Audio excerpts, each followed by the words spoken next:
Você já se sentiu enganado por uma promessa que parecia justa, mas depois mudou de rumo sem te avisar? Pois é, a tal da PEC dos precatórios não é só uma manobra técnica, como tentam pintar por aí. Ela muda profundamente a forma como o governo lida com dívidas que ele mesmo reconheceu na justiça. E sabe o que é pior? Essa mudança pode afetar diretamente o seu bolso, os seus direitos e até o serviço público que você usa todo santo dia. Enquanto você tenta entender por que o pagamento do seu precatório está emperrado, ou por que a escola do seu filho não tem verba para merenda, tem gente no topo mexendo nas regras do jogo. Só que agora, com essa nova PEC, o jogo muda de vez. Eles dizem que é para organizar as contas, mas na prática pode ser o maior calote institucionalizado da história recente. E o mais louco, tudo isso pode acontecer de forma legalizada, aprovada e aplaudida. Mas calma, você ainda pode entender o que está por trás desse emaranhado técnico e, mais do que isso, pode descobrir como se proteger ou até se beneficiar dessas novas regras. Porque quando a maioria acha que está sendo enganada, é aí que surgem as maiores oportunidades.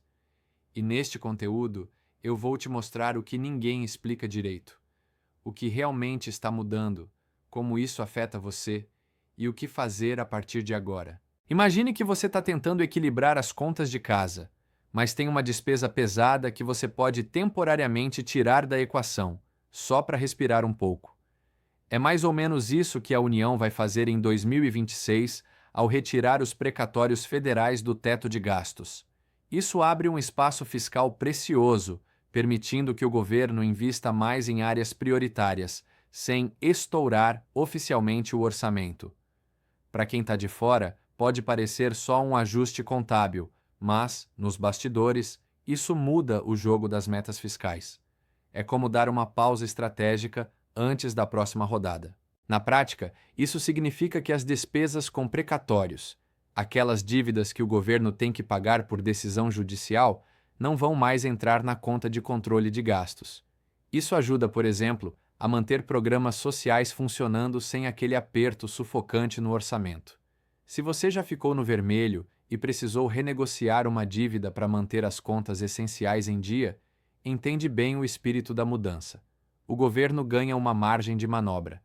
Mas, claro, o cobertor continua curto. O que sai de um lado pode ter que voltar de outro. Essa movimentação, embora polêmica, é vista por muitos como uma manobra inteligente para reorganizar o fluxo de caixa sem romper formalmente com a responsabilidade fiscal. Mas, como toda estratégia que adia um problema, a conta pode vir depois. E aí mora o ponto interessante. Será que esse fôlego, dado pelo afastamento temporário dos precatórios do teto, é sustentável a longo prazo? Porque a partir de 2027, esses valores começam a voltar aos poucos na conta, e é aí que o quebra-cabeça começa a montar de novo. Agora pensa comigo, lembra daquele problema que foi deixado de lado por um tempo? Pois é, a conta dos precatórios não sumiu, só ganhou um cronograma. A partir de 2027, o governo começa a reincorporar esses valores nas metas fiscais, numa espécie de parcelamento planejado. A cada ano, 10% do estoque de precatórios volta para o jogo, até completar 100% em 2036. É como se a União estivesse dizendo: ok, a gente paga, mas no nosso ritmo. Esse movimento tem dois lados. De um lado, o alívio de não precisar arcar com tudo de uma vez. De outro, o compromisso de reabsorver gradualmente a dívida judicial reconhecida. Para quem trabalha com gestão financeira, é como reorganizar dívidas em parcelas fixas para não comprometer o orçamento de uma vez só, uma estratégia que muita gente usa no cartão de crédito ou no financiamento da casa. Só que aqui estamos falando de bilhões, e cada percentual a mais no ano seguinte vai apertando o cinto das contas públicas. Agora imagine um gestor público em 2030 tentando fechar as contas com 40% dos precatórios já de volta ao radar. A pressão fiscal vai aumentando ano após ano, como uma ampulheta que nunca para. Por isso, essa inclusão progressiva precisa vir acompanhada de muita disciplina e criatividade fiscal. e não só da União, mas dos estados e municípios também. E é justamente aí que as regras de limites para cada ente federativo começam a ganhar ainda mais relevância. Chegou a hora de falar sobre quem está na ponta do lápis: estados e municípios. A nova regra cria faixas específicas de pagamento conforme o estoque de precatórios em relação à receita corrente líquida, RCL. Se o estoque for até 15% da RCL, o pagamento anual será de 1%. Se ultrapassar 85%, o valor pode subir até 5% ao ano. É como se cada cidade e estado tivesse que medir a febre antes de tomar o remédio. O remédio aqui, no caso, é o quanto vai pagar. Vamos pensar num exemplo simples. O município A tem precatórios que somam 20% da sua RCL. Pela nova lógica, ele paga 1% ao ano. Isso, na prática, alivia o caixa e permite redirecionar recursos para áreas urgentes, como saúde, educação, saneamento. Já um estado B, com 90% da RCL comprometida em precatórios, vai desembolsar até 5% ao ano, o que pode representar cortes sérios em outros investimentos. Tudo é uma questão de proporcionalidade, mas com impacto real no dia a dia da população. E para evitar que o tempo congele a regra, a cada 10 anos haverá uma revisão, com acréscimo de 0,5 ponto percentual no limite. Isso obriga os entes a se planejarem de verdade, sem empurrar o problema para sempre. Lembra daquela expressão adiar o inevitável?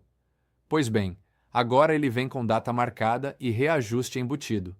Mas claro, como todo planejamento de longo prazo, precisa de uma base sólida, e isso começa pela forma como esses valores vão ser corrigidos a partir do ano que vem. Imagine que você tem um dinheiro a receber, e ele precisa ser corrigido com o tempo. Antigamente, essa correção dos precatórios era meio nebulosa, com base na TR ou outros índices meio inconsistentes. A partir de 1º de agosto de 2025, tudo muda. O valor será atualizado com base no IPCA plus 2% ao ano, juros simples ou pela Selic, prevalecendo o que for maior. É tipo garantir que o dinheiro não perca seu valor no tempo, com uma régua mais justa e previsível. É quase como trocar um relógio de sol por um cronômetro suíço. Isso também traz uma clareza maior para os credores, que antes viviam com incertezas sobre o que receberiam no final das contas. Se você tem ou já teve precatório, sabe que a espera é longa, e nada mais justo que, no mínimo, o valor seguir acompanhando a inflação real. Um exemplo: se a inflação bate 4% e a Selic estiver em 10%, a correção será pela Selic.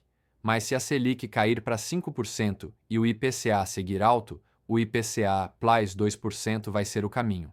A lógica aqui é proteger quem tem a receber, sem, no entanto, virar um prêmio gordo demais para os cofres públicos. E tem mais. Isso muda a lógica de planejamento para os gestores. Eles agora vão precisar calcular o custo do tempo com mais exatidão, porque a dívida vai ficando mais cara. É como fazer uma compra no cartão de crédito parcelado com juros. Quanto mais demora, mais você paga. Por isso, quem tem controle orçamentário afiado vai sair na frente. E para quem não se planejar, bem, vai sobrar um rombo no orçamento que pode comprometer até as próximas eleições. E aí, entra em cena o novo prazo orçamentário. Sabe aquele ditado: quem chega primeiro, bebe água limpa? Ele nunca fez tanto sentido quanto agora, quando falamos de precatórios e prazos. A nova regra obriga as entidades a incluírem os precatórios no orçamento até o dia 1º de fevereiro. Perdeu o prazo? O precatório entra só no exercício seguinte e, ainda por cima, sem correção de juros no primeiro ano. Isso muda completamente o jogo para quem depende desses pagamentos e para quem os administra também. Na prática, a responsabilidade de se organizar passa a ser compartilhada com mais seriedade. Para os gestores, isso é quase como aquele fechamento de metas de fim de mês no comércio. Não pode errar o timing. Se a entidade atrasar, além do impacto financeiro, vem a pressão política. Afinal, ninguém gosta de aparecer na mídia como o prefeito que atrasou o pagamento de dívida judicial. Já para o credor, o ideal agora é ficar mais atento ao calendário e, se possível, consultar um advogado especializado em precatórios, só para garantir que os trâmites estão correndo dentro do tempo. O lado curioso, e talvez mais cruel, dessa mudança é que ela cria uma fila invisível, onde quem atrasa entra por último e ainda perde rendimento. É tipo pegar o ônibus e descobrir que ele só volta no ano seguinte. A vantagem é que quem se antecipa ganha previsibilidade. E, adivinha? Essa previsibilidade pode ser ainda mais estratégica quando se leva em conta as novas possibilidades de crédito criadas para quitar precatórios acima da média. Agora segura essa. A União poderá oferecer crédito através de bancos federais para estados e municípios com estoque de precatórios acima da média dos últimos 5 anos.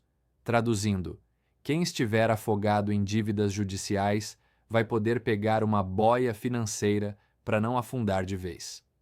Isso, claro, com critérios definidos e provavelmente juros camaradas.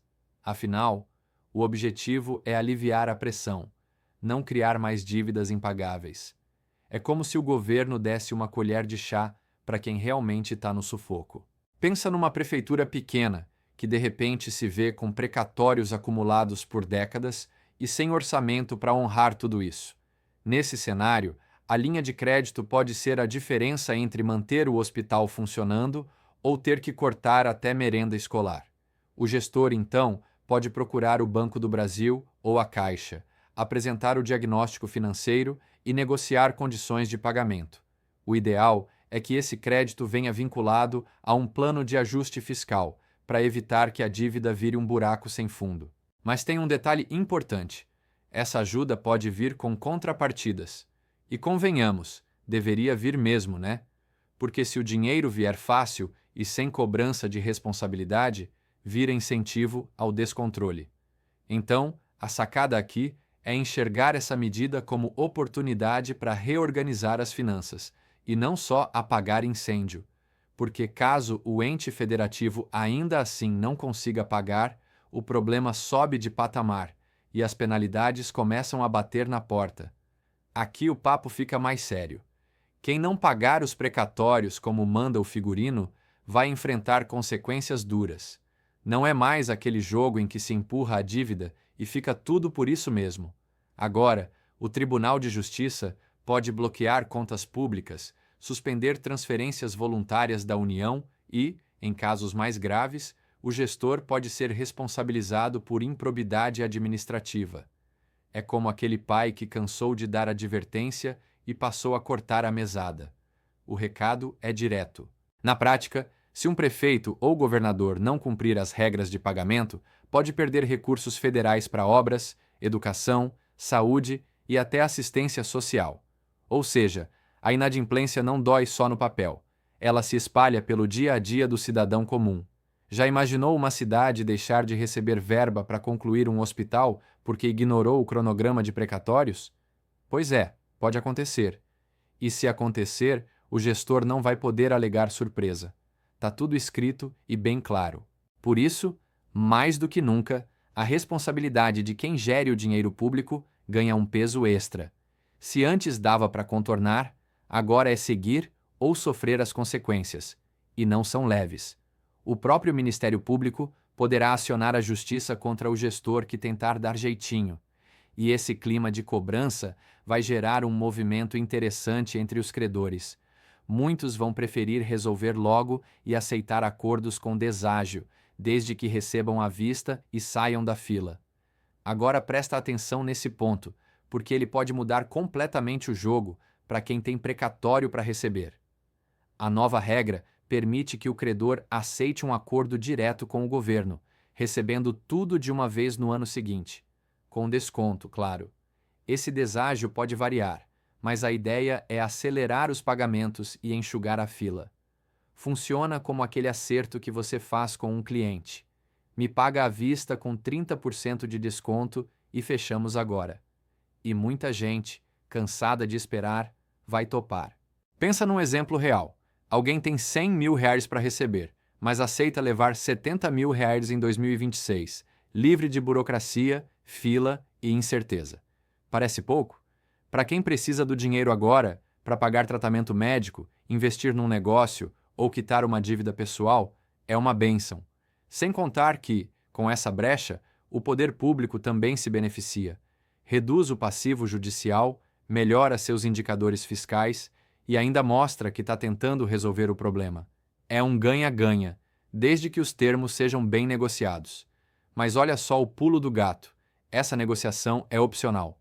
Ninguém é obrigado a aceitar o desconto, mas quem topa sai da fila.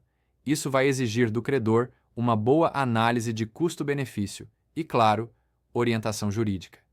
E já tem advogado se especializando só nesse tipo de acordo, porque com a fila andando e o dinheiro mudando de lugar, o cenário orçamentário dos municípios também vai ganhando fôlego, inclusive para outras manobras fiscais, como a desvinculação de receitas. Agora olha essa carta na manga.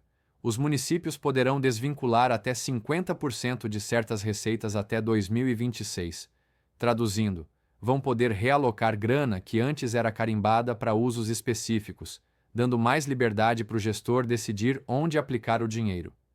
Isso é tipo aquele orçamento doméstico que você consegue flexibilizar para resolver emergências, só que em escala municipal. De 2027 a 2032, o índice cai para 30%, e ainda com restrições. Então, quem souber usar bem essa brecha agora, sai na frente. Mas atenção! Essa não é uma permissão para gastar de qualquer jeito. Mesmo com mais liberdade, o uso precisa ser estratégico e responsável. Se a cidade está precisando reforçar o transporte público, resolver o saneamento básico ou ampliar o número de vagas em creches, agora é a hora de reorganizar prioridades. Já pensou em quanto impacto isso pode ter na vida real de quem mora ali? Um gestor que aproveita essa janela com visão de longo prazo pode virar referência. Já um que desperdiça, entra para a história como o que perdeu a chance. E o detalhe mais importante: isso não vai durar para sempre.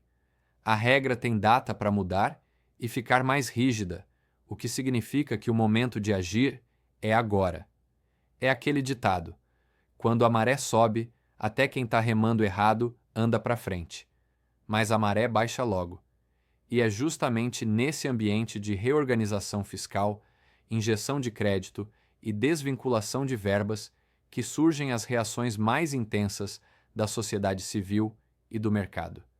Porque, afinal, nem todo mundo está achando isso uma boa ideia.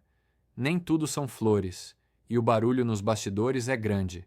A OAB, por exemplo, apelidou a proposta de PEC do calote, e isso já diz muito. Para eles, a mudança fere a segurança jurídica, atropela decisões judiciais e cria um tratamento desigual entre os credores. É como se alguém dissesse: a dívida existe, mas a gente decide quando e como pagar. E aí já viu, né? Quando o Estado dá o exemplo de que promessa assinada pode ser renegociada a qualquer momento, o efeito cascata é inevitável. Do lado de quem trabalha no judiciário, como a FenaJufe, o temor é outro.